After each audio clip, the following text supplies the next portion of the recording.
어서 오십시오. 단발입니다. 아, 미안합니다.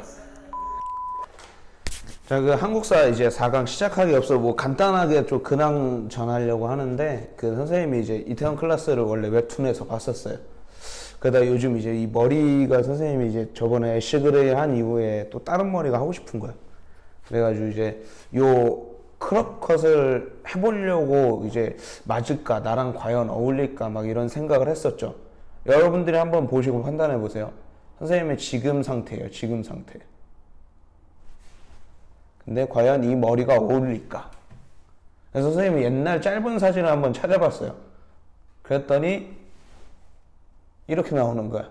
아, 그래서 하면 안 되겠다 라는 생각을 했는데도 이제 사람 욕심이라는 게 있잖아. 그래서 이제 미용실을 갔지. 미용실을 갔더니 크롭컷을 하려면 아이롱 펌을 해야 돼서 하면 안 된대. 그래서 왜 그러면 선생님 탈색을 한 지 아직 3개월밖에 안 지나가지고 한 5개월 있다 이제 뭔가 머리에 파마를 할 수 있다라는 거예요. 그래서 아쉽게도 박서준의 크롭컷은 포기하게 됐습니다. 물론 저렇게 한다고 해서 선생님 박서준처럼 되는 건 아니지만 그냥 한번 해보고 싶었어요. 자, 그럼 우리 잡담 그만하고 한국사 시작하도록 하겠습니다. 자, 앞에 오프닝 받고 이제 바로 또 시작하도록 하겠습니다. 우리 지난 시간에 고구려 백제가 이제 성장했던 전성기까지 봤어요. 이제 마지막 주인공 누구예요? 이제 신라를 보고자 합니다. 자, 신라는 나제 동맹을 바탕으로 고구려의 간섭에서 탈피했어요. 이 고구려의 간섭은 언제부터 시작됐냐? 여러분 기억나요? 호우면 그릇? 금강가야가 쇠퇴하고 후가야로 바뀌게 되면서 그때부터 이때 가야랑 왜가 신라를 침공했는데 이 신라를 도와준 게 누구였어? 광개토대왕이었잖아. 그때부터 고구려의 내정 간섭을 받았었어. 그러다가 나제 동맹을 바탕으로 고구려의 간섭에서 점차 탈피하기 시작을 하면서 6세기의 국력을 성장시키게 됩니다. 이때 이제 백제와 함께 한강유역을 회복하죠. 자, 그 과정을 볼게요. 자, 우리 아까 그 이제 내무랑 다음에 이제 우리 지난 시간에 법흥왕 배웠었잖아. 아주 지지난 시간에. 그쵸? 근데 이번에 배울 것은 이제 지증왕, 법흥왕 이 순서는 이거예요. 먼저 지증왕부터 배워야 되는데, 지증왕은 우경과 수리사업을 장려했어. 우경이라는 것은 뭐냐면 서로 밭가는 거. 그 다음에 수리사업은 농사를 지을 때 물이 가장 중요하단 말이야. 그래서 배수로 파고 저수지 뭐 이런 것들. 그러면서 농업 생산력을 어떻게 한 거야? 증진시켰다. 볼 수 있어요. 그 다음에 또 하나. 신라는 계속해서 왕권보단 귀족의 힘이 강했던 나라예요. 박석기, 뭐 성씨가 바꿔가면서 왕을 했다고도 하고, 그 다음에 이제 다 가신 줄 알았어. 다 가신 줄 알고. 자, 다시 할게요. 다시. 녹화 중이지. 자, 다시 할게요. 자, 신라 지증왕부터 얘기하면은 일단은 우경과 수리 사업을 통해 농업 장려를 했고요. 농업 생산력을 올렸죠. 농업 생산력을 올리는 것 자체가 국력을 키우는 것과 똑같아요. 그 다음에 자, 우리 내무랑이 이사금에서 마립간으로 칭호가 변경되었다고 얘기했었어요. 이 말은 왕권이 조금 어떻게 됐다는 거야? 강화됐다는 거야. 근데 아직 왕이라는 칭호로 사용하지 못했어요. 내무랑 때까지는. 그러다가 지증왕 때 와서 국호를 신라로 불렸고 왕호를 왕으로 쓸 수 있었던 거야. 그러면 지증왕 이전까지는 마립간으로 불렸고 마립간 이후, 지증왕 이후부터는 왕으로 불렸다는 거야. 드디어 왕권이 확립되었다. 중앙집권적 체제를 이제 기틀을 마련한 거예요. 그 상황에서 법흥왕 때, 자, 법이 흥했다. 이런 뭐 그 뜻 아니에요. 자, 율령반포와 불교 공인을 통해서 중앙집권적 통치체제를 완성하고 그 다음에 금강가야를 흡수. 이때 금강가야가 멸망이야, 멸망. 자, 그러면 자, 여기서 퀴즈. 이때 그러면은 가야의 맹주가 이때 바뀐 거야? 아니에요. 가야의 맹주는 이전에 5세기 때 바뀌어요. 5세기 때. 누구 때문에? 광교토대왕이 가야를 공격해서 금강가야가 쇠퇴하고 대가야가 후기 맹주가 됐잖아. 그 쇠퇴한 금강가야를 6세기 때 법흥왕이 멸망시키는 거예요. 알겠죠? 이렇게 알고 계시면 됩니다. 자, 그 다음에 넘어갈게요. 그 다음에 이제 진흥왕. 이 사람이 진짜예요, 진짜. 신라의 마지막 신라의 제대로 된 전성기를 이끈 왕인데, 일단 이 사람은 국가의 기틀을 다져요. 화랑도를 개편해요. 국가 조직으로. 이게 뭐냐면, 이전에 화랑은 약간 이제, 귀족 자제들의 사교 모임이었어. 그죠? 그냥 시 쓰고, 활 쓰고, 그냥 이렇게 풍륜을 즐기면서 술 마시는 정도? 그러면서 이제, 그런 사교 모임에서 이제 이들이 유교, 세소고개를 바탕으로 국가 조직으로서 국가 청년 단체로 탈바꿈하기 시작을 하는 거야. 그래서 이 화랑도 국가에 헌신하고는 귀족 자제들, 청년 계층이 이 진흥왕의 일을 도와주기 시작하면서 국왕 세력을 마련한 거야. 알겠죠? 그걸 바탕으로 백제와 함께 한강 유역을 차지했죠. 근데 이때는 이제 일화가 있죠. 성왕과 관련된 성왕이 관산성에서 죽고, 요거는 이게 나중에 선생님이 올려줄 역사 썰 이야기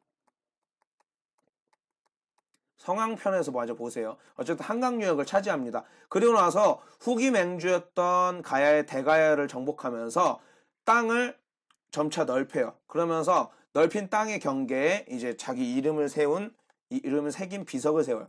단양 적성비, 그 다음에 4개의 순수비. 이거는 이제 우리가 알고 있는 북한산비, 마을령비, 황초령비 뭐 이런 것들이 있어요. 그러니까 영토 확장한 모든 지역에다 비석을 박은 거야. 여기 내 땅 이러고 이름을 새긴 거예요. 알겠죠? 그 지도가 바로 이거예요. 그것도 지워야 되는구나.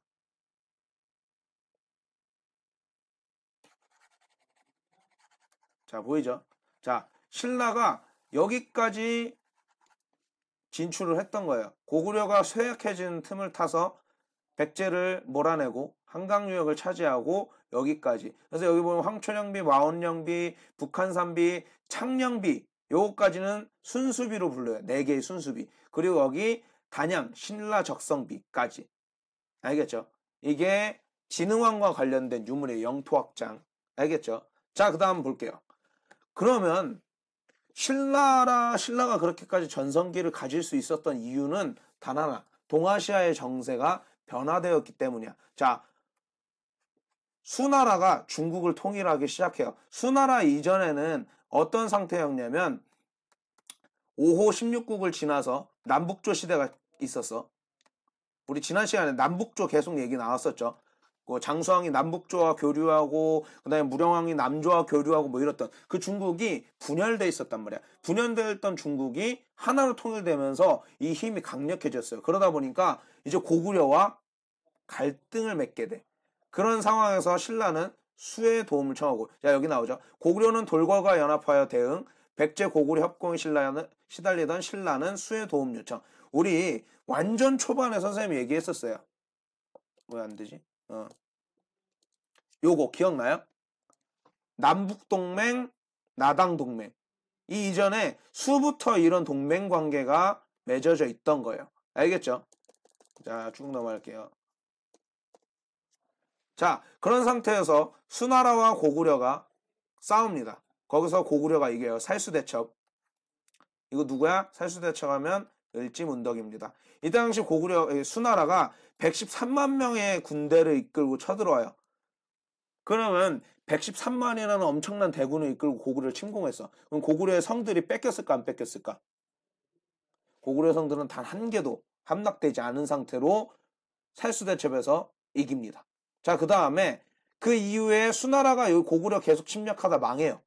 그러면서 생긴 나라가 당나라야. 그래서 당나라도 초반에는 고구려와 친선 관계를 유지하고 있었어. 왜냐면 자기네 전신인 수나라가 고구려랑 싸우다가 멸망했잖아. 거기 113만 명이 쳐들어갔는데도 못 이겼잖아. 그러니까 서로 이제 눈치 보고 있는 거야. 고구려는 고구려대로 수나라랑 싸우는 데 힘을 다 썼어. 당나라는 반대로 우리가 수나라처럼 되면 어떡하지? 이런 생각에 서로 눈치 보고 있다가 어떤 일이 벌어지냐면 고구려가 천리작성을 축조하여 대응하고 있던 당시에 연개소문이 고구려의 연개소문, 고구려의 연개소문이 집권을 하기 시작하면서 당나라와 대립관계를 맺기 시작합니다. 그러면서 결국엔 당나라에서 이때다 해서 고구려를 쳐들어왔어요. 이때 당나라에서 쳐들어왔던 군대가 몇 만이냐면 약 30만이야. 그럼 보자. 자, 수나라 때 113만 명이 쳐들어왔어. 고구려의 성 한 개도 안 뺏겼다 그랬죠. 근데 이 당나라가 쳐들어왔을 때 30만이 쳐들어왔어. 고구려의 성이 뺏겼을까 안 뺏겼을까? 다 털려요. 다 털려. 신성하고 안시성 몇 개 빼고는 거의 다 털려요. 그러다가 안시성에서 고구려가 격퇴를 하면서 당나라가 물러가게 됩니다. 그러니까 밑에 한강유역이 뺏기고 있는 당시에 고구려가 가만히 눈 뜨고 볼 수밖에 없었던 이유는 뭐냐면 수당나라와 지속적으로 싸우고 있었기 때문에 백제와 신라를 어떻게 감당할 수 없었던 상태였어요. 알겠죠? 요거 지도를 보면 돼요. 자세한 내용은 해보죠. 자, 계속 이렇게 수나라가 이렇게 쳐들어오고, 수나라도 3번 쳐들어요. 아니, 4번. 문제부터 하면 4번이나 쳐들어오죠. 4번을 다 막아요. 고구려가. 그러니까 어떻게 생각하면 되냐면, 자, 현서가 이렇게 왕으로 있었어. 근데 진안이가 현서를 4번이나 공격한 거야. 근데 현서가 다 막았어. 그럼 현서가 멀쩡할까 멀쩡하지 않을까? 사실 멀쩡하지 않죠. 진안이가 쳐들어왔는데. 그치? 자, 그런 상태에서 진안이보다 더한 내가 쳐들어온 거야. 당나라도. 알겠죠? 뭐 이런 것까지 보면 됩니다. 자, 그 다음에 이제 그랬는데 결국에는 이제 최후의 승자, 삼국통일의 최후의 승자는 누구냐? 고구려도 아니고 백제도 아니고 신라입니다. 고구려는 이미 수나라와 당나라 싸우느라고 넉다운 됐어. 그리고 백제는 우리가 봤지만 아까도 봤지만 왕들 계속 죽고 성왕은 어떻게 좀 해보려고 했는데 신라군한테 죽고 이러면서 거의 일어날 기미가 없었어요. 물론 백제 의자왕 때 마지막 왕 때 신라를 압도하긴 했었지만 이 나당연합군이 형성이 되면서 신라와 당나라가 손을 잡기 시작을 하면서 아무도 막을 수 없게 돼. 그래서 백제가 660년에 멸망을 하게 되고 수당나라를 다 막았던 고구려조차 연개소문이 사망하면서 연개소문의 세 아들이 서로 고구려 갖겠다고 싸우다가 첫째 아들 연남생이 당나라로 망명을 하게 되고 당나라 군대를 이끌고 고구려를 멸망시킵니다. 668년에. 그러면서 신라가 삼국통일을 하게 되고 그런 상황 속에서 백제와 고구려의 부흥운동이 일어나요. 너무 억울하잖아. 우리나라 그렇게 잘 나갔던 나라들인데. 하지만 백제는 이제 대부분 복신, 도침, 그 다음에 흑치상진한 인물이 있었어.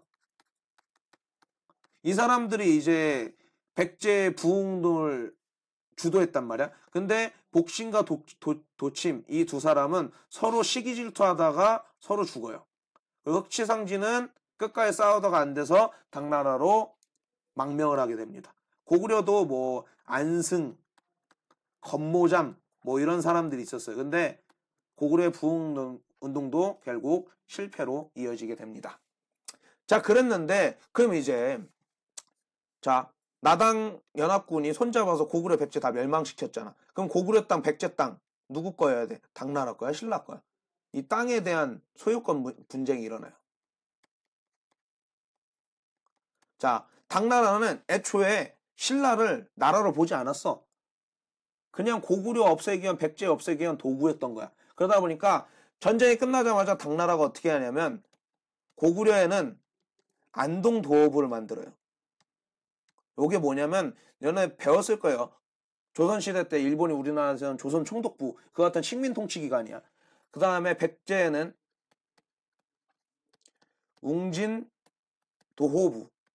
세우고 그 다음에 신라는 나라가 망하지도 않았는데 신라에 계림도독부까지 만드는 거야. 그럼 이 말은 즉슨 뭐야? 고구려 백제 신라를 당나라가 어떻게 했겠다는 거야? 꿀꺽하겠다는 소리야. 그러니까 신라가 더 이상 참지 못하고 당나라랑 싸우기 시작을 합니다. 근데 당나라랑 싸울 때 누구랑 같이 싸우냐? 고구려 백제 유민들하고 같이 힘을 합쳐서 싸워. 자, 물론 우리가 백제 고구려를 멸망시켰지만 저 당나라한테 땅을 뺏기면 안 되지 않겠냐? 뭐 이런 식으로 꼬셨겠지.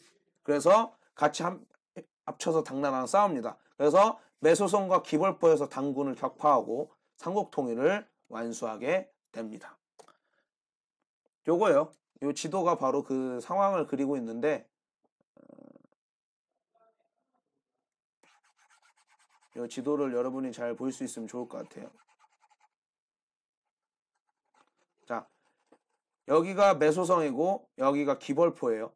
근데 신라가 차지한 땅은 여기야. 고구려 땅 다 당나라한테 거의 다 뺏기고 대동강 이남, 대동강과 원산만 이남만 신라 땅이 돼요. 자, 그래서 나오는 말이 있어요. 삼국통일의 의의와 한계가 있어. 자, 한계는 뭐냐면 외세의 지원을 받았다는 거야. 당나라. 당나라의 지원을 받다 보니까 떳떳하게 이 땅 내 땅이다 이렇게 하지 못한 거야. 그래서 대동강 이남 지역 확보에 그치고 만주 지역을 잃어버리게 되었죠. 하지만 의의는 있어요. 그래도 초반에는 당나라 외세의 힘을 빌렸지만 끝까지 외세에 굴복하지 않고 나당 전쟁을 통해 무력으로 격퇴를 했다. 뭐 이런 것들을 볼 수 있습니다.